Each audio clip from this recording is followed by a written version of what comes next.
status hukum pemilihan kepala daerah secara langsung yang dilakukan oleh rakyat, kita perlu tinjau dalam dua perspektif. Yang pertama adalah bahwa Islam mewajibkan setiap pemeluknya itu untuk menjalankan syariat Islam, termasuk kepala daerah. Ya, siapapun sebenarnya, termasuk kepala daerah.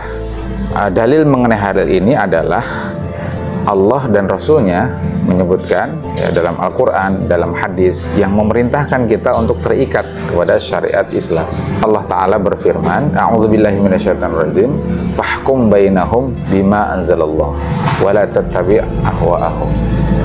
Jadi dalam ayat ini Allah memerintahkan kepada Rasul-Nya agar memutuskan persoalan, ya, perkara yang terjadi itu dengan hukum yang Allah turunkan, dan tidak mengikuti keinginan-keinginan atau hawa nafsu yang itu bertentangan dengan syariat Islam.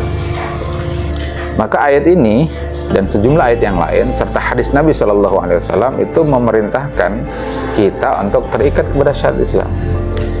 Maka semestinya seorang kepala daerah itu menerapkan syariat Islam.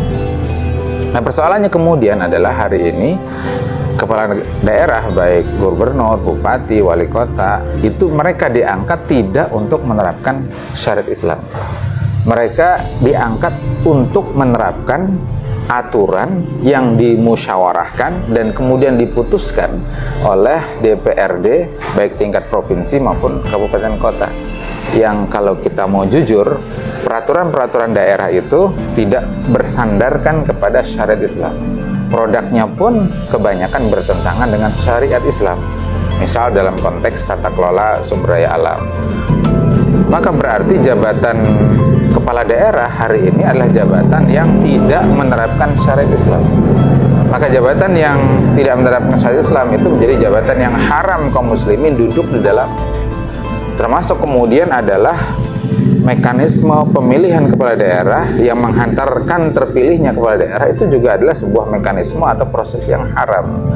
Karena mekanisme atau proses itu adalah sarana untuk terangkatnya seorang kepala negara yang tidak menerapkan syariat Islam. Ada kaidah yang menyatakan al-wasilah ilal haram haramun. Wasilah yang menghantarkan kepada keharaman maka hukumnya haram. Ini alasan pertama. Alasan kedua adalah bahwa mekanisme pengangkatan kepala daerah dalam Islam itu tidak seperti mekanisme pemilihan kepala daerah dalam sistem demokrasi saat ini yang diterapkan di negara kita ini.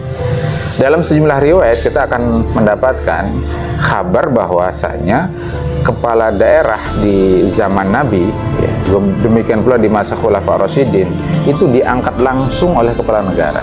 Memang nanti pendapat dari penduduk sekitar itu dipertimbangkan.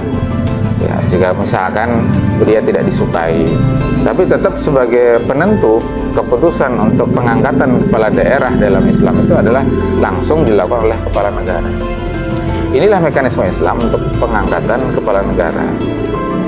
Dan berdasarkan dua sudut pandang tadi, ya, dua kajian tadi, kami menyimpulkan bahwa pemilihan kepala daerah secara langsung, ya, seperti yang sekarang berlangsung, itu adalah bertentangan dengan syariat Islam. Jadi hukumnya haram. Maka semestinya kaum muslimin kembali kepada syariat Islam, yakni mengangkat kepala daerah untuk menerapkan syariat Islam, dan mekanisme pengangkatannya pun mesti sesuai dengan syariat Islam.